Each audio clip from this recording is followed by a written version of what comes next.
What's the most ridiculous thing you've seen in court? So, I was the intern for a judge. Most of his cases were related to substances, DUI, or working girls. One day, a woman is brought up from jail for a hearing, substance-related. She's a regular in the courtroom and is in one of the substance dependency programs. The judge asked, "Tell me what happened." "Well, I was leaving the methadone clinic and this guy asked if I wanted some fire-ass dope."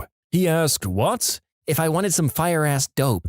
A lawyer whispers to her. "Some fire-ass dope?" asked the judge. "Yes, Your Honor, some fire-ass dope."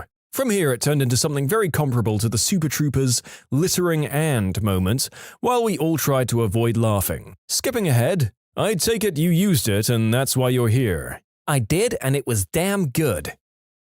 I was installing furniture and equipment in a courthouse office. I'm walking into the building with all of my tools, waiting in line to be cleared by security. The man in front of me steps up to the metal detectors and grabs one of the baskets you use to empty your pockets. Into said basket, the man places his watch, his necklace, wallet, keys, cell phone, bag of green herb, and a gat. He then casually walks through the metal detector and looks back to the officer to get his belongings. The 3 officers and several people standing around are stunned. After a few seconds, the officer with the basket says, "Put your hands behind your back?" The guy didn't fight them, he just refused to believe he had done anything wrong. He was there for a substance-related offense. I was locked up in a county jail for probation violation. They let inmates out at midnight on their release date, and they have to check out at the window by the holding cell I was in at the time to get their belongings. So an inmate walks up to the window to acquire his street clothes and gets the okay to go into the bathroom and change into them.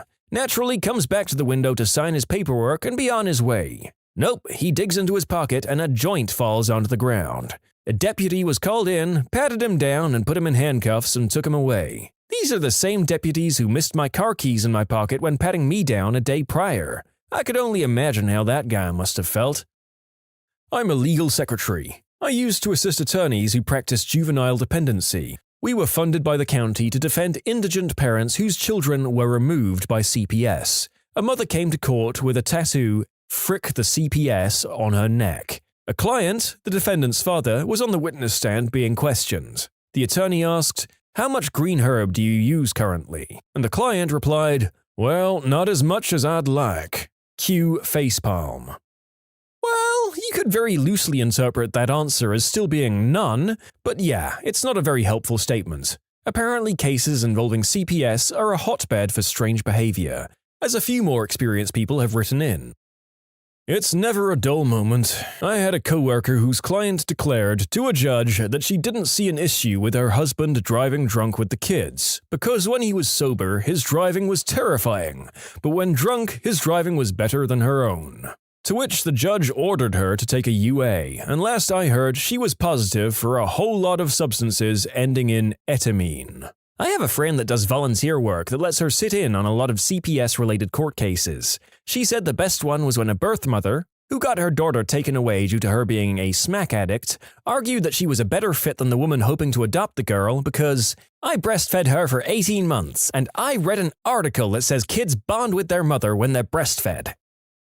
During my court reporting internship, I met a really nice bailiff. Sometimes attorneys have to approach the judge for a sidebar conversation that's supposed to be unheard by the jury.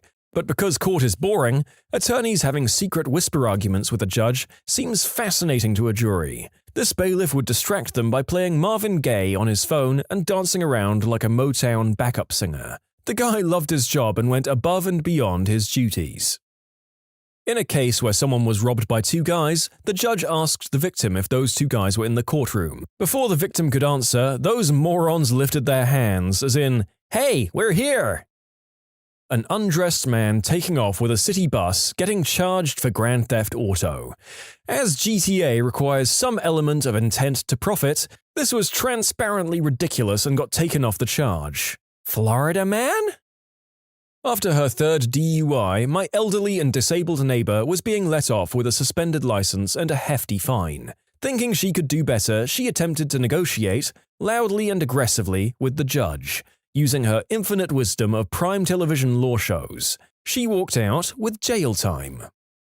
Most of my clients are mentally ill. I do mostly civil and criminal mental health related work. In my jurisdiction, an application by a civilly but involuntarily detained person for a review of their detention must be heard within 2 weeks of the application, no matter what. So I'm often in the position of managing clients who are unwell, including experiencing psychotic episodes, among other things. Direct examinations can be very interesting. My most memorable board review involved my client giving an impromptu demonstration of how they came to be arrested under the Mental Health Act. There was feces involved. Just another day at the office. Sounds like a crappy job. Sorry, I had to say it. But God bless you for providing legal representation to those who need it most. A defense attorney was tased and tackled by federal marshals after the acquittal of his client. He had been insufferable for the entire trial and threw a fit when the marshals tried to bring his client into custody. Although his client had been acquitted in that trial, he was awaiting trial for a separate crime in another state. Thus, he was supposed to be taken into custody and transferred. His attorney shouted at the judge and tried to block the marshals from accessing his client, and ended up getting tased in the process. His conduct during the trial had been outrageous. So much so that the chief judge sought to block the guy from federal practice in the state. He had pro-hocked in and pursued sanctions in his home state. I saw a woman who wanted to plead guilty and not guilty.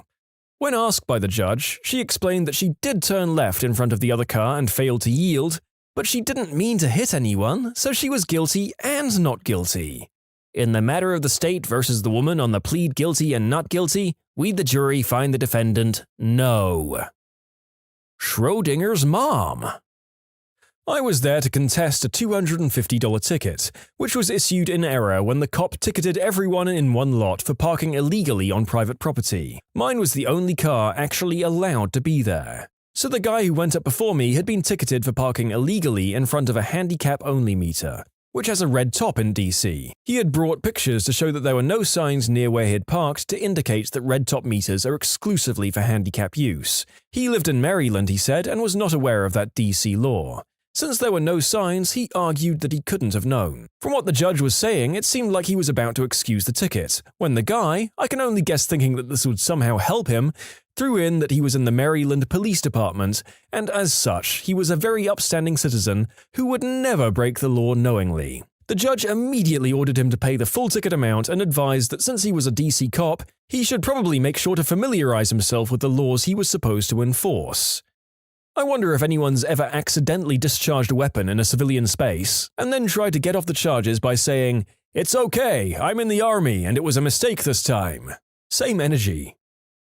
A friend of mine works for the state's crime lab, mostly working kits to prove the unspeakable act and DNA tests, and she's frequently called as an expert witness to many unspeakable act trials in her jurisdiction. Once she said she was called to be a witness for an aggravated case, and had to explain how and where they found evidence on the victim. She starts explaining that they found traces of his DNA inside the victim and the correct term for a part of the female anatomy. And the middle-aged male judge stops her mid-sentence and goes, "Now, wait a minute, you said that word. What is that part?" And she had to explain in excruciating detail to a full court and jury what that part was, because the judge had never heard of one of those before. Yikes. I work with judges, and I'd bet he was trying to discreetly tell her to explain it to the jury. Since they have jurors from all walks of life with varying levels of education, judges, at least the ones I work with, go out of their way to kindly dumb it down for jurors who might be too embarrassed or timid to ask for an explanation, but need one to understand the witness.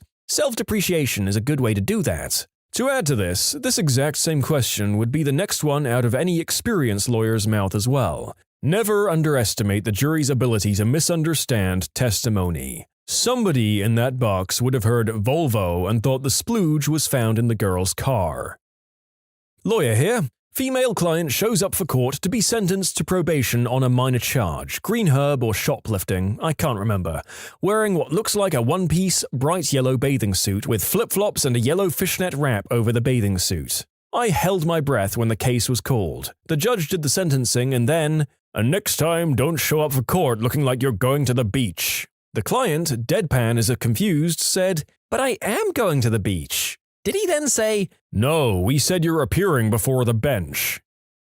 Nothing too terribly crazy. There was the lady who fake fainted during a hearing when the attorneys were at a sidebar. Like she held onto the chair as she got on her knees and threw herself on the ground like a 2-year-old having a tantrum. The judge and attorneys glanced over her way and continued speaking.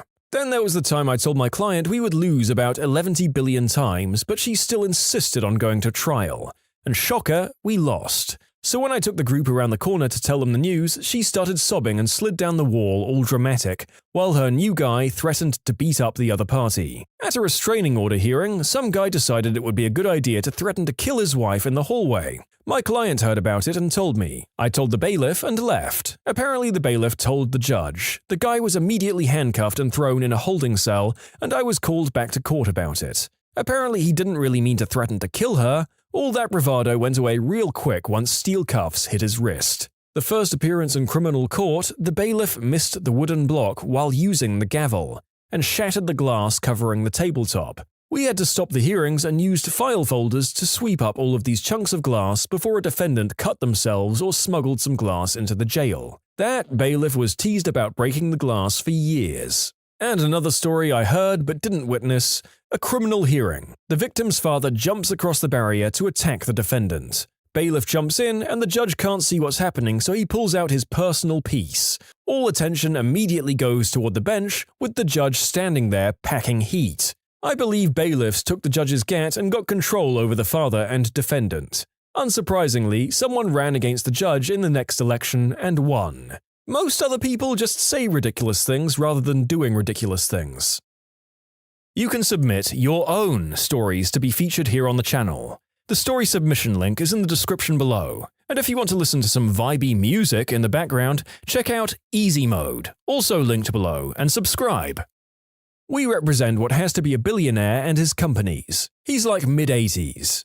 We had a settlement conference and the guy exclaimed to the judge that he was too fricking old and too fricking rich to put up with this bullcrap. The judge threatens to throw the partner, I'm a low-level associate, into jail. The amount of money this guy pays us, my partner isn't backing down and basically doubles up what the client said. People calm down. The partner tells every new associate that story within an hour. Said partner once also crapped his pants on the way to a hearing once after having eaten 4 protein bars for breakfast. He was also very proud of his subsequent commando court appearance. I watched a guy sitting in court fall asleep, start snoring, and then suddenly burst out this lion's roar yell. The judge calls him up and asked if he was on anything. No, Your Honor, just tired from working overnight. It was 3 p.m. His probation officer decided to do a pee in a cup test. Being the only male in the courtroom, I was elected the one to take him to the courtroom and witness him pee in a cup.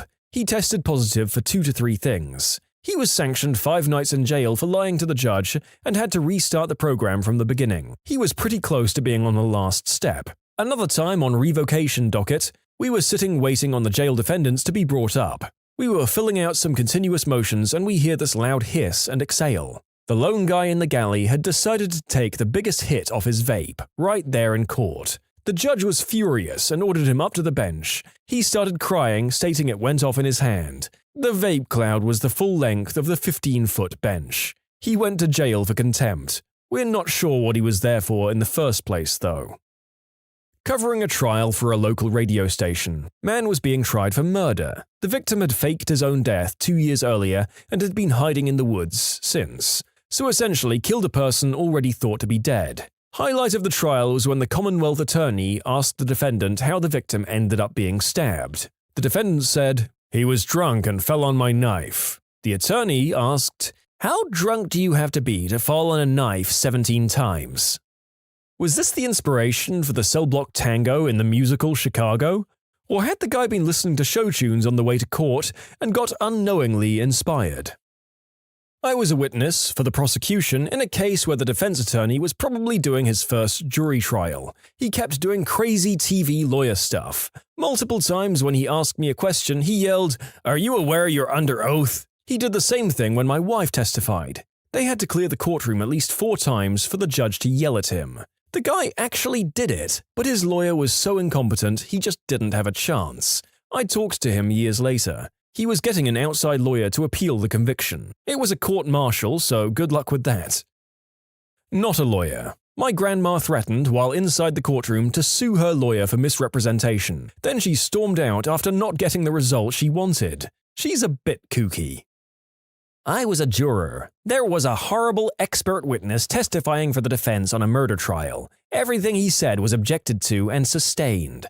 The prosecutor started to question him, and he couldn't answer a single question. He must have somehow triggered Siri on his phone, and it said, "It's okay if you don't understand." Expert witnesses have such a low bar to be considered experts, it's almost criminal. My dad is doing a bunch of expert witness and case review for the College of Physicians. He accredits hospitals around the world and he's won numerous awards. He is the top of his field. He was an expert witness against a woman suing another doctor, and that woman's expert witness was someone who had not practiced medicine in 3 years after no one in the hospital would work with the expert because they were dangerously incompetent. The expert was also working as a full-time real estate agent since leaving the hospital 3 years before the case.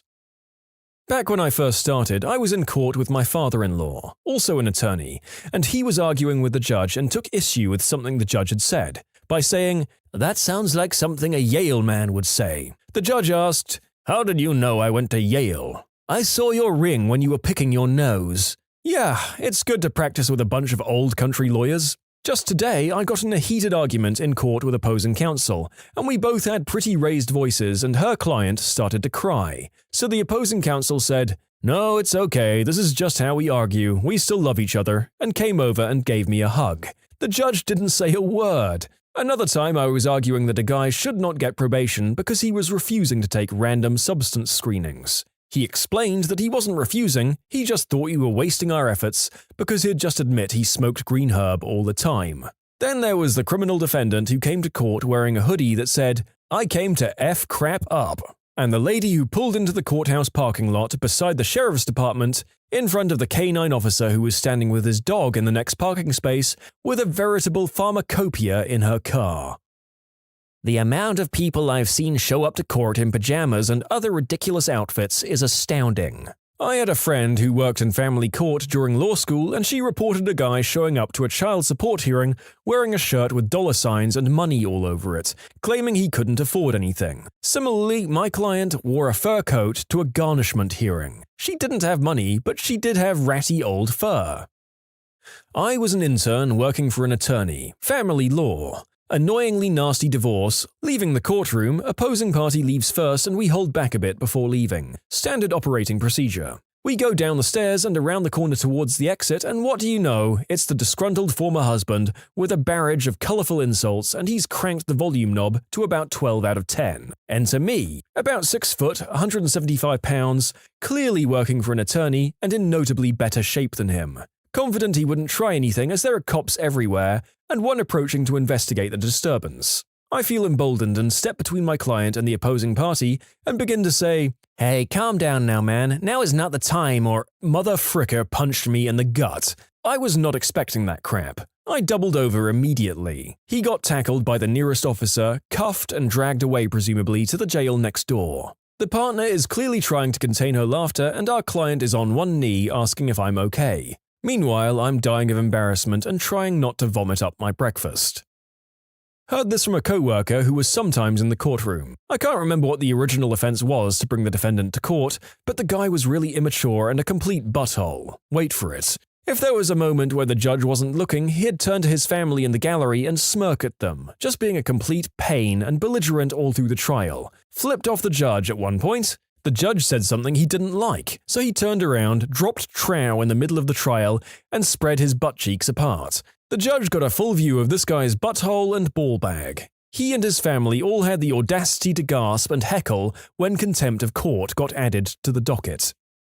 I love the idea of a court going full-blown sitcom audience, boos, cheers, and laughs. Let's get it all in there and make a real-life Judge Judy courtroom.